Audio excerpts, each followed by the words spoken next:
Hi, we continue in 1 Samuel 20 in a very dramatic scene where Jonathan and his father Saul, the king, confront one another over their relationship with David and the relationship with the monarchy. And as Fackelman notes in his detailed commentaries on these books, he titles one of his four volumes on his commentaries in the books of Samuel in this section, The Crossing Fates. And he notes that this scene itself is really where it all happens, where Saul's fate of having been king and having Yahweh's favor withdrawn and having him collapse and his family collapse here, and David's family being chosen and rising really cross right here as Jonathan definitively sides with David and leaves his father Saul. And they will never speak to each other again, at least as reported in the text. The only time they're together again is in death at the very end, and in David's lament song of praise over both their dead bodies. When we get there, we'll see how easy it is for a politician like David to give a public claim that is against almost everything that we've seen in the story up to that point. So as we continue here, we're going to be looking at the paragraph on the right side there, highlighted with the yellow markings for son of Jesse. And this was not part of the keywords earlier, but I wanted to highlight that here because as we saw in the previous scenes, the name David was really highlighted. When Jonathan and David were together and only Jonathan was talking, still David, David, David, David, David. Just like at the beginning of this section, it was your father, your father, your father, or my father. So Saul was father, and Jonathan is referring to David. But now Saul refers to the son of Jesse, and the narrator refers three times, twice in the first line here, to the king. So this is a royal situation here. This is no longer just fathers and sons or two friends talking to each other. Everything about this is a royal ritual. And the only question is, will David show up and show his loyalty to Saul? And we already know the answer to that. And so really the issue here isn't David. Really the issue is Jonathan. So let's jump into our scene starting in the second sentence of verse 24 after David hid himself in the field. When the new moon came, the king, again highlighting he's the king now, not Saul and not Jonathan's father, but the king, sat at the feast to eat.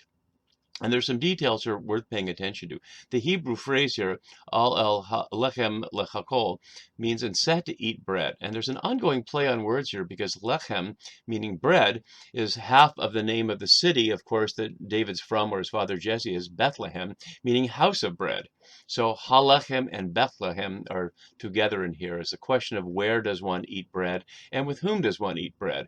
And that's not only an issue here, but that's an issue throughout the Bible. And of course, in the New Testament, Jesus makes, especially in the Gospel of Luke, but elsewhere, who one eats with, a key measure of one's faithfulness and discipleship. But in addition to Saul sitting there, we get this description in verse 25 in some great detail. And as Falco in the notes below, two camps are presented to us. The establishment is firmly seated and is pinned down by the narrator in exact positions while youth remains in movement. A nice insight on his part. So the king sat upon his seat, and notice the detail, sat upon his seat as at other times upon the seat by the wall. Plainly, sitting by the wall means protection, that nobody can get behind him there. The phrase, as at other times, is an interesting figure of speech in Hebrew. Kefa'am, fa'am, literally meaning foot by foot. It's a figure of speech for as before, and you can see it was used in 1 Samuel 3:10 and a couple other times in the Deuteronomistic history in Judges. So the king sat upon his seat as other, highlighting this is a ritual situation that's being recreated. The new moon is every month. Presumably they have this feast every month to celebrate the coming back of the moon, which I won't comment much in detail, but that's a curious relationship with the Mesopotamian culture where the moon god Sin was one of the chief gods. And we get to that in the Genesis story because the name Laban means white, and that was one of the epithets for the moon. But since the Laban story is connected to this, I'll just plant that seed there, but we'll look at it more in the Genesis series. So upon the seat of the wall, Jonathan stood. And that's a very interesting note, as Bodmer notes below, in contrast to the sitting king, or literally arises here, symbolic of an abdication of sorts as he vacates the seat beside Saul. And at the very end, we'll see that it says Jonathan rose and left. Well, Abner sat by Saul's side, and we saw Abner only briefly after the Goliath story when Saul asked his commander of the army, who is this youth? And Abner didn't know. He's silent again here, but he was described a couple times as commander of the army, and we have to wonder, what does he think about David, given that Saul has made David commander of the army, and David had success, as we saw repeatedly, and that the women in the streets were celebrating David alongside Saul, and nobody's talking about Abner. Abner will be a very important character later in this book, as we'll see very soon. But for now, he's just one of Saul's very few named officials sitting by Saul's side. And we don't know if it's right or left side. That would certainly be important in the ancient world, and obviously until very recently, the right side was the hand of power. And throughout the Bible, God's right hand or right arm or right side are described as hands of power. Left, of course, in the Latin is sinister. And so we've only recently gotten over a prejudice against left-handed things or left sides of things. So we can presume that Abner's on the right side, but we don't know that. It's ambiguous. And David's place was empty, so we don't know where David's place was. Was he to be standing alongside Jonathan as an expression of youth standing, or is he going to sit on the other side of Saul? There certainly seems to be a place for him, though, not just a standing position. So we'll see more of this as the drama unfolds. So the narrator has set up this static scene here, and it continues getting into Saul's head. Saul did not say anything that day, for he thought, although the Hebrew says, and he said, but it does still show the narrator getting into Saul's head. Something has befallen him. He is not clean. Surely he is not clean. To her here, it's not exactly a doubling. It's in the verse twice, but not directly after each other, as we saw verses doubling in chapter 19, early part of chapter 20.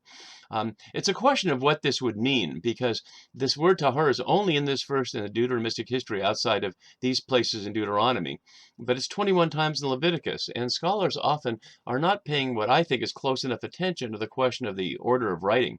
In other words, would the people who were the original audience for our scene in 1 Samuel 20 know Leviticus? They almost certainly wouldn't know Deuteronomy, which by most scholarly accounts is written in the time of Josiah in the 7th century, near the end of the monarchy, not at the beginning of it. Some scholars think that the Samuel story and the Saul story was that late too, but if you watch my earlier videos, I'm citing much more for a time of this succession story of David succeeding Saul as roughly around the time of David to give public justification for it. So if that's the case, Leviticus almost certainly written during exile or after exile, and Deuteronomy in the 7th century before exile would not be known. So we don't know what the phrase clean would mean for Saul, but certainly there'd be just some basic sense, not obviously that he's physically dirty and needs a bath, but there's some ritual that he's not done to prepare for this feast. And that gets him through the first day. But on the second day, the day after the new moon, David's place was empty. And again, I want to highlight place, not seat. The Hebrew makom here simply means place, and it can be a place like a city or a general location. So it might well be that his place was to stand next to Jonathan, but we don't know. So notice the dynamics of family and royalty here. Saul said to his son Jonathan, so that's the emphasis here, following up, why has the son of Jesse, highlighting David is not your brother and he's not my son. As my note below says, after Saul had previously tried to make David his son, now his true son, bonded to David, is juxtaposed with the son of Jesse, a name by which Saul will refer to David 7 times, although only 3 in this one paragraph here. He will not refer to him as David again. And we saw already in 18:2 that Saul had prevented, at least from his perspective, David returning to Jesse and to his family. So that'll be a key issue as this unfolds. So Saul says to his son Jonathan, why has the son of Jesse not come to the feast? And this is where the plays on Bethlehem is, either yesterday or today. And Jonathan answered. So we see this little chiasm in the speeches going back and forth between Saul and Jonathan in 20:27-32.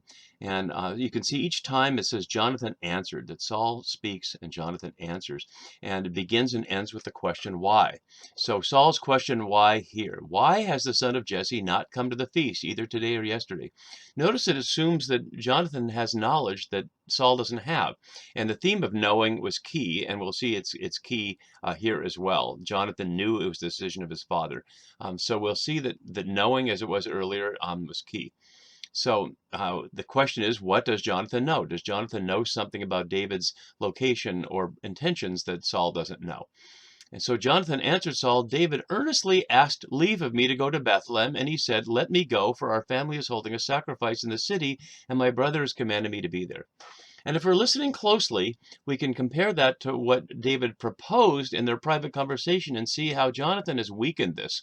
Um, Saul was certainly not going to come around to David's side no matter how it was raised, but let's compare them and look at some of the key differences that scholars have noted. So in the original wording you see here, if your father misses me at all, then say, David earnestly asked me, and the earnestly in both cases is a doubling of asked, which is the word sha'al. So David sha'aled twice here. Notice in the original one, to run to Bethlehem, his city, for there is a yearly sacrifice there. Whereas in what Jonathan tells Saul here, to go to Bethlehem. So it loses a little of the urgency of run. He leaves out the yearly sacrifice, which is key, because yearly sacrifice would imply this is an annual feast, whereas the new moon is only a monthly feast. So I'm not going to never be at the new moon. I'm just going to make a one-time exception. Whereas if it's not described as yearly, it might suggest his loyalty is to the feasts that his family runs rather than the feasts that the king runs, and hence his loyalty is there. But Jonathan also adds more, and my brother has commanded me to be there. And one can ask which brother. He has a whole lot of brothers, as we know. And in fact, he refers to more brothers. So now if I have found favor in your sight, let me get away and see my brothers. Notice he carefully doesn't mention Jesse or his father there. And of course, this is Jonathan saying to Saul what he thinks David would say, but he's now saying what Jonathan says, not what David says. So he's really weakened this from what would have been. The phrase for commanding here is interesting. My brothers commanded to be there. As if at this point, Saul would understand that David takes commands from his brothers. He didn't take commands from his brothers even when he was the young warrior at the sight of Goliath, when his brother told him to go away, and he said, "What's the problem?" It was only a question. So he wasn't inclined to be submissive to his brother back then, let alone now that he's a successful, well-known warrior. But in any event, that's what Jonathan offers. And he says, for this reason, he has not come to the king's table. And it should not surprise us that this leads Saul to explode. He might as well have just said, he doesn't like you, he sided with me, which is what Saul understands immediately. So we see here the word links of this speech. The word links of this speech with such fundamental events make this utterance by Saul himself a fundamental event. And that's a point that Fackelman makes, and we're going to look at that in just a moment when Saul's speech continues. So Saul's anger was kindled, and that's going back to our anger theme we've seen earlier, and it's interesting in this scene because Saul is angry at Jonathan here, but before the scene is over, Jonathan is angry at his father as well. So his anger is kindled against Jonathan, and he engages in one of the worst insults he can possibly make, which is curiously an insult of himself. It operates at many levels, so we need to look carefully. So, you son of, so plainly he's his father, and so he's insulting his own son here, of a perverse, rebellious woman. As my note says below, Saul's cursing of his son is in terms of sonship, but that of his mother. And speaking of who is his mother? We've never seen a word about Saul's or about Jonathan's mother throughout this. Wonder what she thinks of all this. As Barr notes below, by saying that his mother was a perverse rebel, he puts doubt in his mother's qualities that hints that he was not his son. Which is to say, he's already disclaimed the adoptive role of Saul of his own role as father of David by referring to David as a son of Jesse, but now he's referring to Jonathan as well as somebody else's son. Let's look at these details here. Perverse or twisted or distorted. First here, at least in the sequence of the Masoretic text, it'll be again in 2 Samuel 7:14 amidst Nathan's speech to David, and a couple other times. It can mean twisted or distorted in various ways, though. But rebellious is key here. Mardut here, the only time it's used in the Masoretic text. Robert Alter suggests wayward. The Septuagint translates it with a rare Greek word, automaleo, meaning to desert. But what's at issue here? Rebellion is one of the worst kinds of sins you can imagine. It's one that Samuel equated with idolatry to Saul earlier. And so Saul is basically telling his son that you are not only not my son, but you're not the kind of son I'd want to have, even if you were. And it's your mother's fault, which makes it somehow my fault too, after all. But he's not seeing it through. He's just yelling out the most he can yell. Let's see what else he says here. Do I not know that you have chosen the son of Jesse to your own shame and to the shame of your mother's nakedness? Which is to highlight, he does know. He's known all along. It's not news to him that Jonathan is chosen. The word for chosen here, voker, echoes what we saw in 16:8-10, David's election. And as Spalkman notes, Saul also unknowingly confirms David's election. Some more suggest it could be a translated here, you've been a companion of the son of Jesse. And the chosen here also echoes from Genesis 6:2 for the sons of the rebellious angels choosing women, human women. So, to your own shame. And this is the first time we're seeing the Hebrew word bosheth here for shame. And it will come up hidden, though, in translation in the other son, Ishbosheth, which really means man of shame, but it comes out in the New Revised Standard, Ishbaal, man of Baal, the chief god of the local Canaanites. But it's really important here to sing to your shame, to the shame of your mother's nakedness, which is a phrase that would echo in Leviticus, and many scholars see that there. It is usually understood as a euphemism for genitalia, and there's a complex relationship between exposing your mother's nakedness and your father's nakedness. I won't get into that because that assumes that this phrase is relying on Leviticus 18:7 and following, as my note below from Jennings highlights, and he's doing that because he wants to defend the fact that Jonathan and Jonathan and David have a homoerotic relationship, that it was sexually fulfilled, and that's part of what's issue. As I know at the beginning of chapter 18, I just don't think we can determine that for sure. So let's continue on our scene here, because here are the consequences. After he insults his son, he says, "For as long as the son of Jesse lives upon the earth, neither you nor your kingdom shall be established." And notice everything that Saul's assuming there, that the monarchy is hereditary, that Saul's son Jonathan would be able to establish a kingdom, that Jonathan's kingdom would be separate from Saul's kingdom, that he'd have a separate kingdom somehow, and that it requires the death of David to establish that kingdom. None of those things are clear, at least from what we saw earlier in how the king was chosen, that God makes the selection and the people confirm it. But Saul's treating this, even though he knows how he was selected by Lot via Samuel and Yahweh, and the people's affirmation to do it the way that every other nation does it, that the son of the king gets to be king. So let's look at the sequence here of this phrase about establishing your kingdom. I laid these out here, and if we look at this from 1 Samuel 13 through 1 Kings, we can see the entire sequence of the monarchy from Saul to Solomon laid out before us. So we saw this back here in chapter 13, where Samuel said to Saul, "You have done foolishly," and I want to highlight the bolded parts here. "Yahweh would have established your kingdom over Israel forever, but now your kingdom will not continue." And of course, he refers then to David. And then we just saw that this passage here, they're color-coded as to which king they're talking about. So this is Saul or Jonathan. And now we get it to David. When King Hiram of Tyre sent messengers to David along with cedar trees, etc., David then perceived that Yahweh had established him king over Israel, and that he had exalted his kingdom for the sake of his people Israel. Notice the point being that when a foreign king came to offer tribute and help build his palace, he knew that he was king. Notice at that point, king over Israel, but not over Judah yet, which will happen a little later in that same chapter. And then, of course, we get to the big passage in 2 Samuel 7, where Nathan, ostensibly quoting Yahweh to David, makes the gigantic promise, "I will raise up your offspring after you, and I will establish his kingdom, and I will establish the throne of his kingdom forever, and I will be a father to him, and he shall be a son to me," which evokes Psalm 2 in memory, and then that comes out in the New Testament as an expression of Jesus as a son of God and as a son of David, all connected here to this promise in 2 Samuel 7. But notice what that's continuing, that the question of father and son is no longer the human father or son, Jesse or Saul, but of Yahweh directly. And in contrast with what we just experienced, Yahweh goes on to say via Nathan, "I will not take my chesed, my steadfast love, from him as I took it from Saul. Your house and your kingdom shall be made sure forever before me. Your throne shall be established forever." If that's not clear enough. And of course, it wasn't, but the statement here is so strong that it's led people all the way up to the time of Jesus to believe that someone from the lineage of David would be the Messiah. And many continue to this day to wait for that, even though that the question of Jesus was argued over that 2,000 years ago now. So then we get to the three affirmations of Solomon's establishment. Here, the narrator tells us that it's done.